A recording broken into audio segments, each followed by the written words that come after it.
mentioned about towing, I mentioned about the local businesses, air quality. What's been your experience over the last, because you've been doing this quite a while, and particularly with Maxus? The biggest thing for us is getting customers to understand what you can do with electric vehicles. There's a lot of fear with electric vehicles, and in reality, when you explain to people that everything you do with a diesel, you can do with an electric.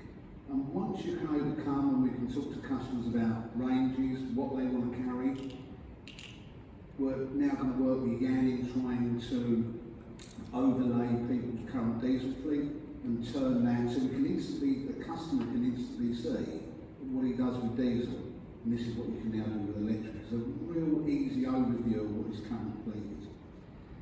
Charging is if we can provide vehicles now with chargers at home and at work, we've only then really got to worry about now some very, very good public chargers, DC chargers, that can extend that range, where we're looking to customers to double shift vehicles.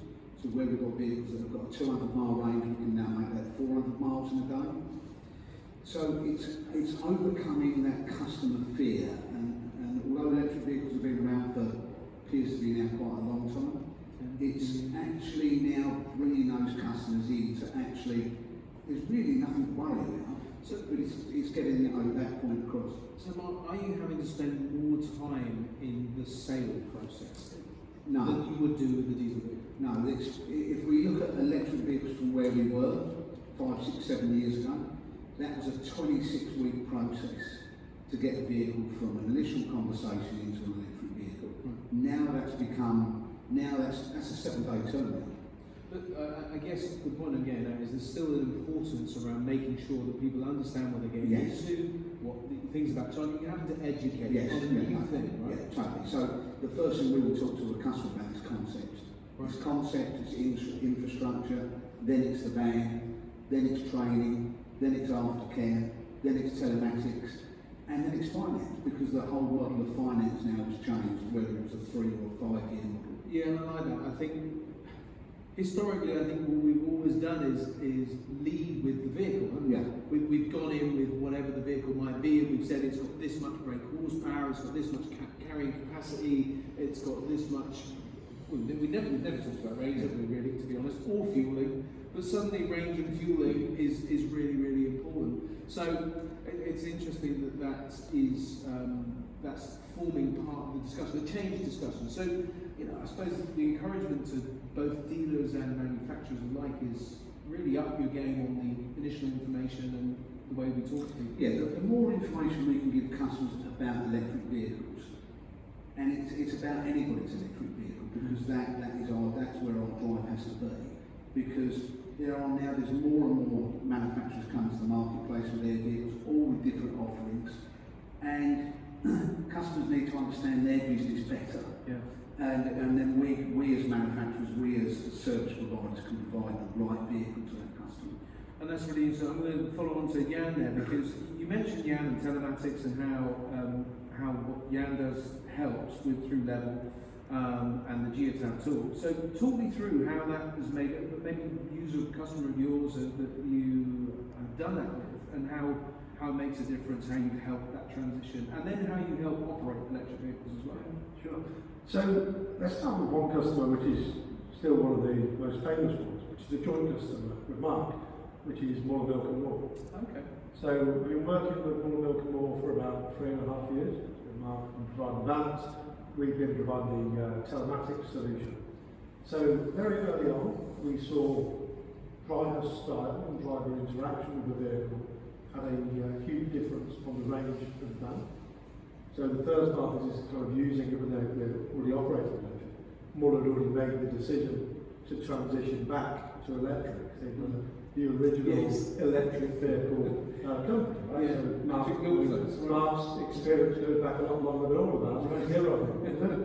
So we saw in some instances where some vehicles were getting 1 mile to the kilowatt hour. Wow. And with a bit of driver training and a bit of interaction from management, we managed to get some of those vehicles to go from 1 to 3 miles to the kilowatt hour. Okay? So that's a big change. Right? So the range of the van was getting to what it should be getting, what published in. I was going to say, because the published figure is definitely not 1 mile per kilowatt hour, it's very much nearer 3 or 4. And the impact impact to Muller is if we get all the drivers to drive correctly, so 3 miles per kilowatt hour, that's about £300,000 a year just in energy cost alone. Okay. So that was an example of somebody who'd already taken the decision to go electric, and they were going electric and they needed telematics and a solution that could help them operate electric, and then scale to the rest of it, scale it also. In the platform, so we've got lots of customers now who are transitioning to EV. So we can take the data from their diesel petrol fleet, so that they have telematics in their diesel petrol fleet, and we can take that data using what they call the electric vehicle suitability assessment. That will give the output to the customer. They press a button, and from pressing the button, it tells which vehicles can transition today. And what's that based on? Yeah? It's based on the range, so multiple factors. So it's based on range, driver style, and all sorts of things. So in the EVSA, we've got the ability to look at the TCO, and we'll change from TCO. So I'm going to so try and carry it. Sorry. So the platform, you press the button, companies can press the button if they've got telematics in their vehicles, and it will tell them which vehicles can and can't transition. It will also advise them what you can change to, and which van you can change your diesel from to an electric vehicle, and it will also tell you your tailpipe savings, CO2 emission savings, and also your fuel savings, so electric against petrol and diesel savings as well. All in a nice report that companies use, when we're talking about local government earlier, are using that to build business cases. So it's a great tool built into the platform, and it will help fleets transition. Certainly take that first step on the transitional journey. You mentioned something there that I think is really important. We've got a question. Good. Excellent. We've got 2 questions. Right, we'll talk about these. Oh, there's 3. Right, okay. We'll come on to these in just a second, but I just wanted to say about stakeholder management, because I think we're having to deal with a lot of different individuals now. As we transition to electric vehicles, it's not just your fleet manager anymore. It's your facilities guy, it's the finance guy. He needs to think, actually, you're going to be shelling out more money up front, but getting it back over on a monthly basis, or changing from a purchase model to an operating lease model and different things like that, in order to mitigate those costs and to fully understand everything. And it sounds like what you have there is something that can surface a lot of those changes. I mean, that's a really good point there, Paul, because we've got, all of a sudden, the transport manager who looks after the fuel bill is no longer in charge of fuel, because it's the utilities and the guys looking after the electricity bill that are now the important part of the EV transitional journey. So that's part of what we offer as well. Right, I'm going to throw in these couple of questions. I'm not sure I've got the answers, if I'm being really honest, but anyway, there we go. It is said that most of them, I presume, means manufacturers, will be able to meet current CO2 targets without selling a single zero-emission vehicle. Why the UK has not been able to form a sticker policy for van makers, and what implications this lack of regulations will mean in the long run? Right, okay, I'm going to try and translate that question. Basically, what it sounds like is that the person here expects that the manufacturers will be able to meet the requirements of the sort of zero emission zones and those sorts of things without having to go to electric. I disagree, I think. Although in fact, I certainly do in terms of air quality locally.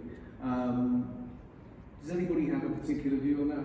Mark, have you? No, I would totally agree that in reality, if we want to improve air quality, then the drive toward electric and hydrogen is our only way to do it. And the bottom line is, we're not looking to meet targets and regulations, are we? I think that's for me. We talked about Ella earlier, the moral and legal obligation. So we've still got the moral. You can take away the legal obligation, and you can say, well, actually, the rest of the world doesn't matter.